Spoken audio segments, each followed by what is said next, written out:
Hello everybody, this is Dr. Joe Borio with this week's Health Kick. And today I wanted to talk about a topic that is quite important. It's something that's unfortunately being improperly treated, and it is very disabling for a lot of people in our country and the American public, obviously, and it's something that's a concern, and that is depression, which can be correlated with anxiety and panic, and then you hear terms like bipolar disorders, and we start to hear about chemical imbalances. You know, what is the cause? And then we start to look at treatment ramifications, and that is scary. I mean, we're using drugs that can cause more severe episodes of depression and more severe episodes of panic and bipolar type disorder, a greater degree of chemical imbalance, and suicide, put people into a deeper degree of depression. So really scary stuff, and I've got some really good answers for people, and I'd like to share those with you. We have to understand that there are chemicals in the brain that have been related to depression. The big one now, the buzzword, is serotonin. Serotonin is produced by the brain, and it has little receptors on cells. The cells have little receptors to absorb, to bring in the serotonin. And if there's a lesser amount of serotonin, the person has a state of feeling more depressed. Is that the only chemical neurotransmitter, if you will, that can cause depression? But it's one that's directly related. So now what happens is the pharmaceutical companies, they come out with a whole myriad of drugs that treat the serotonin, which in turn treat the depression. And what I mean by that is most of them are serotonin reuptake inhibitors. What that means is, here's a cell, it has receptors on it, your body makes serotonin. Well, all the serotonin your body makes isn't necessarily absorbed by the cell, so your body reabsorbs it, in a sense, has a recycling system, recycles it, and then readministers the serotonin. Well, these drugs basically inhibit the body from recycling the serotonin, so the concentration of serotonin increases.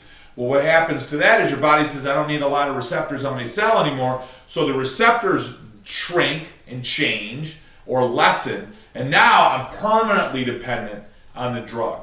And what happens is, if I try to cut off on the drug, then I feel I immediately bottom out. I immediately go into a very severe state of depression or anxiety or bipolar because of it. That is one of many. The drugs are toxic to the liver, they're toxic to the kidney, they cause brain changes, chemical changes in the brain. Even these ones that are considered to be, Buspar and Prozac and all of them. My God, I could go on all day. So these drugs are not the answer for the majority of people. What the majority of people have to understand is this: your body makes serotonin, but it makes opiates. Opiates are like endorphins, enkephalins, chemicals in the brain that give us a sense of feeling good. And your brain actually has a reward system in it, like the dog, the Pavlovian dog. We all heard of that, right? You ring the bell, feed the dog, ring the bell, feed the dog, ring the bell, feed the dog. Each time you do it, the dog starts to make saliva. Then I don't feed the dog, I just keep ringing the bell, and the dog has been conditioned to believe, oh, I'm going to be fat, I'm going to be fat, I'm going to be fat. The body does the same thing. When we look at different activities, the body actually makes and is rewarded, the brain is rewarded with an opiate.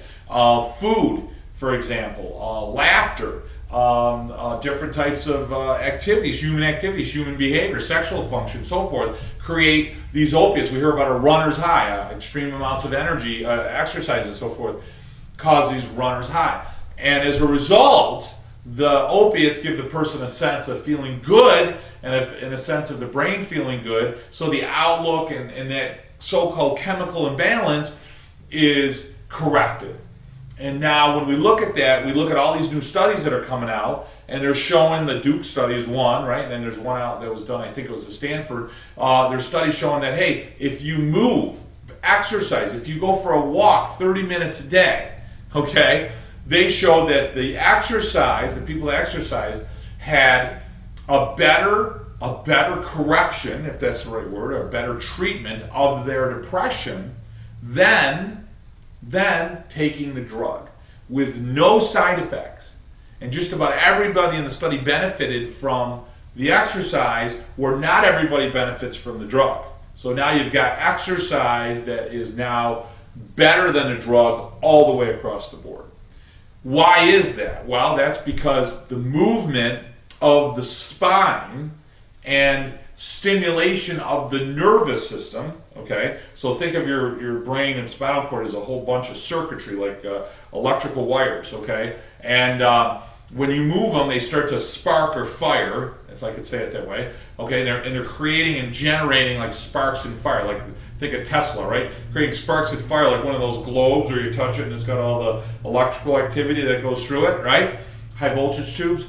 And as a result, that electrical activity energizes the brain, causes the brain to improve its electrochemical function, and therefore release more opiates. It turns on the brain, it turns on synapses of the brain, because the brain works electrically and chemically. The brain actually makes more of the chemicals, makes a better balance of the chemicals, and as a result, guess what? The person has a greater state of well-being, which corrects the depression, which helps with the anxiety, which helps balance the people with bipolar disorder, which have a drop in certain chemicals, which makes them feel depressed, and then their body recycles, if you will, and then they go into a manic state. Where we all do this a little bit, but the fluctuation should be mild, not massive changes, which is what bipolar causes. So when you look at this, you can look at simple exercise is vital. So 30 minutes a day can greatly improve one's state, one's sense of feeling. Secondly, if you're not somebody that's so-called clinically depressed, by exercising and so forth, your outlook, your energy is going to be improved as well, so your mood would be enhanced. A second would be the essential nutrition. Now listen, your body's making chemicals to make the brain happy. And we look at our American diet, my God, you've heard me complain about it for years, white flour, white bread, processed sugars. We look at no nutrients. We're eating dead food. We're not eating foods that are living. And as a result, putting dead food and highly processed foods and all these chemicals in our body. And now you're reading all these studies coming out on artificial colorings and so forth. And none of it's good for you. Your body wasn't designed to eat plastic. So you start honking on, plastic, and unfortunately, that's some of the food that we're eating. It's insanity. So not only is the plastic or that artificial food going to make you sick, but the other problem with that is the lack of nutrients. So now you become deficient in certain nutrients. What nutrients? Micronutrients, like minerals, things like selenium and copper and little micronutrients, nutrients that are really slight, very small. You need a very small amount, but extremely important for proper neurologic function and brain function. Essential fats, EFAs, essential fatty acids, which would be your omega-3s and your omega-6 and your omega-9. We're very deficient in our omega-3s, and therefore the brain doesn't have the proper fats, the proper oils to make proper neurotransmitters, and that can make you depressed. They're also showing studies now to show our children with ADD and ADHD and so forth in their learning disabilities. So you want to get on a fish oil, make sure it's properly distilled and filtered, or a flaxseed oil, or oils that have those essential fatty acids in them. Really important for the body. So we talk about exercise, we talk about nutrients. We want to take a multivitamin with antioxidants and minerals. A multivitamin with antioxidants and minerals. Really important. Get a good one that's food-based. Now you take that and you take a good oil, and then you do some exercise. What we talk about, and myself being a chiropractic doctor, we know that adjustments create that firing, that turning on of the neurology, and we also know that movement of the upper cervical, through a study by Jay Holder, showed that there was a direct response between the adjustment and the release of endorphins in the brain, opiates in the brain, and therefore you see a lot of studies now showing that by people getting adjusted by their chiropractor, they're having a treatment, if you will, or a better response in depression.